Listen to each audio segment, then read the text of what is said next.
so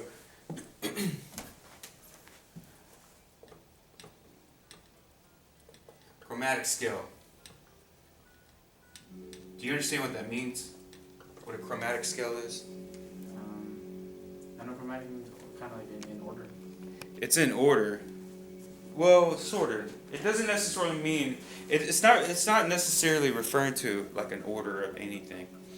The chromatic scale, it's all the notes in Western music.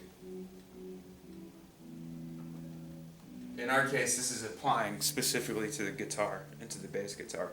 It's all the notes on the guitar. So if you take your strings of the guitar, which I have an E string, A, D, G, B, and a little E. You should be able to using your knowledge of the chromatic scale, be able to locate and identify all the notes all over the guitar neck with that. So let's look at the E string first, okay? Okay, so if on the open fret, E string on the open fret is what note? E. It's E. So open string on the A string is what note? A. Okay. So what about the first fret? Let's just do the E string first. E flat. E sharp. Okay. It's not it is E sharp, but there's a better name for it. You took keyboard, right? Piano? No. Have you ever played on a piano? Xylophone. A xylophone? So you know in a xylophone there's two black keys that are next to each other, and there's three black keys that are next to each other. Yeah.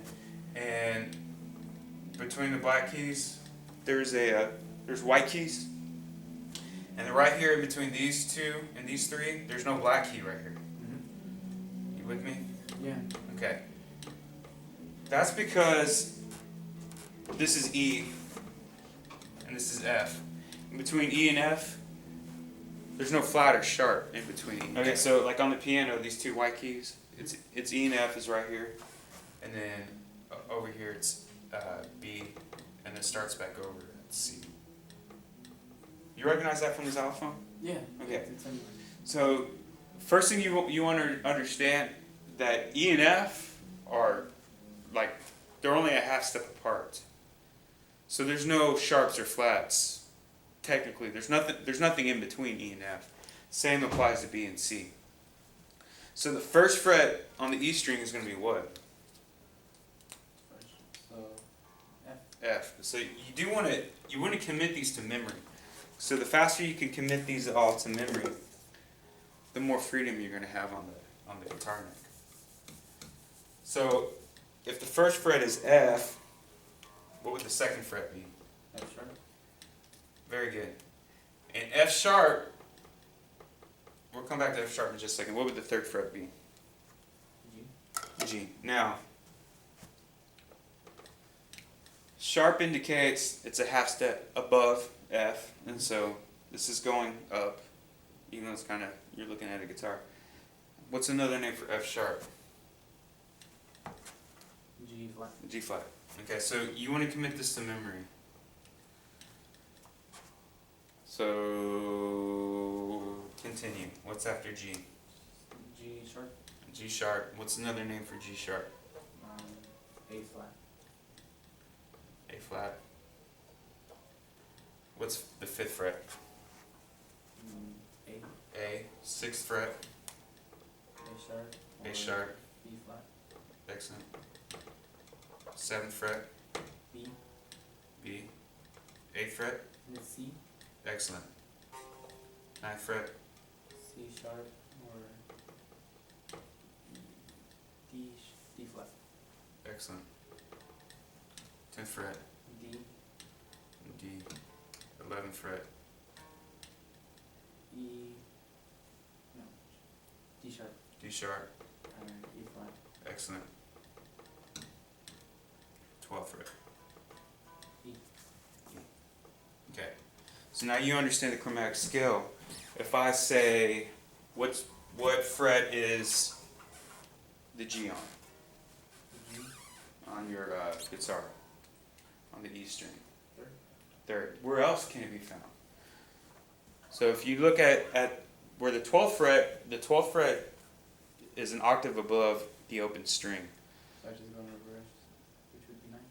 No, you continue going up. Oh. 15? 15 is G. So where's B?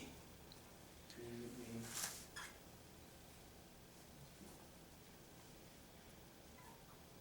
19? 19? And where below the octave is it? 7. Very good. Okay. So you want these dots right here on 3, 5, 7, and 9, and then of course on 12. For me, memorizing those dots first helped me, because of my understanding of the chromatic scale, that helped me be able to quickly jump to everything. If you have to use the chromatic scale starting with E, it takes longer. Just memorize the dots G, A, B, Gab, C sharp. Gab, C sharp. So now that you got those memorized, the next thing you want to memorize, and the last string you'll need to memorize, is the A string. So let's talk about the A string real quick. What's A string open? A. What's first fret? A sharp. A sharp. B flat. Excellent. What's the second fret? B. Third fret? B sharp, C flat. Nope. No. C. C. Remember, B and C are best friends. Fourth fret? C sharp. Excellent. D flat. D flat. D. D. Sixth fret? D sharp. E flat. Excellent. Seventh? E. Eighth? And then F. Fantastic. Ninth fret? F sharp. G flat. And then G. Excellent. And then E. No, G sharp. Yes. G sharp, E flat. A flat. And 12th fret is? A. A. So where on the A string is B? That'd be the second fret. Second fret. Where else? The 14th fret. 14th fret. Okay. Where on the A string is C?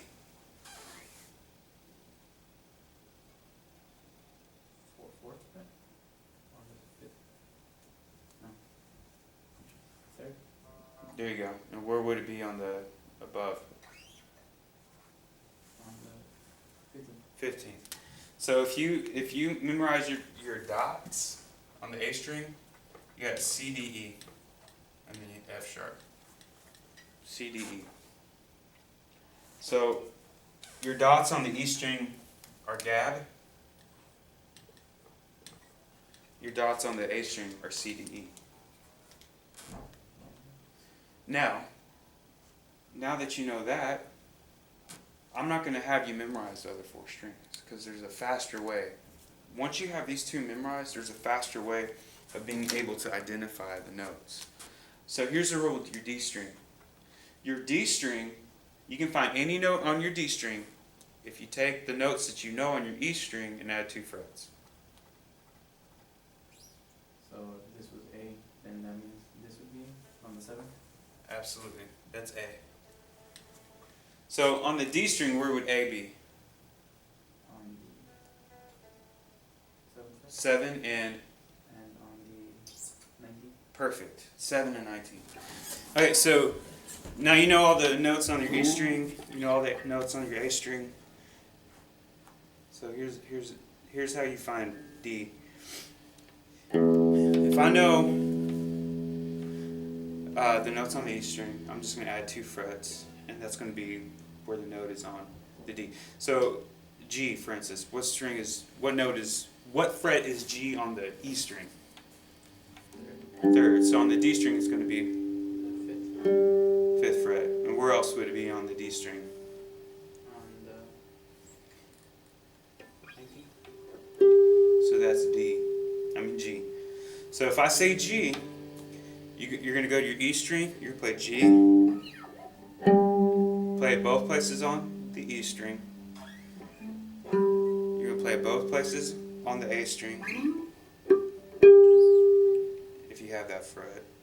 And you're going to play it both places on the D string.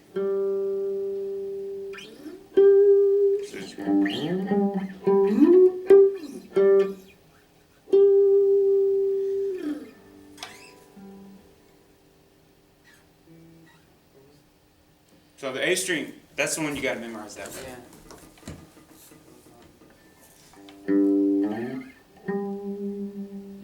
G, right? G. 10.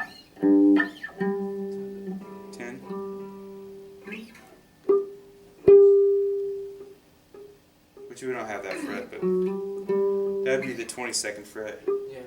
Bring your Ibanez or your ESP or your Schecter and it'll have it. And then where would it be on the D string? It'd be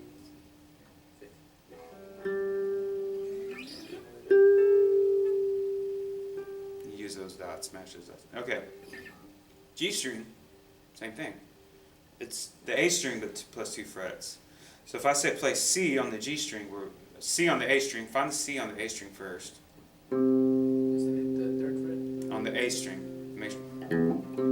Okay, so if C is on 3rd and 15, where's it going to be on G string? 5th and 19th. Very good. So now you got your E string, your A string, your D string, and your G string memorized now. So you should be able to find that a lot quicker than you could earlier. Okay, what about the B string? B string's a little trickier. It's going to be actually 3 frets higher than the D string. So if I play a G on the D string, what fret's G, excuse me. So where's it going to be on the B string? On the 8th. That's it. And I can play octaves that way. So if G is going to be on the 8th fret of the B string, where else is it going to be? 8th. Then on the 20th. Good. Here's one other way. You might like this way better. The high E string is the same as the low E string. So G, A, B, C, D. So if you know where it is on the E string, it's the same on the high E string. Now if you want to use your high E, 3, 4, 5 frets higher.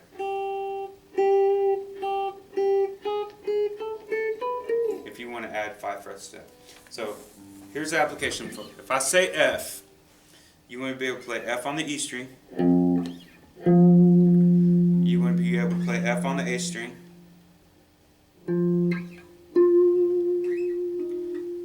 You want to play F on the D string. You want to be able to play F on the G. And you can't play it.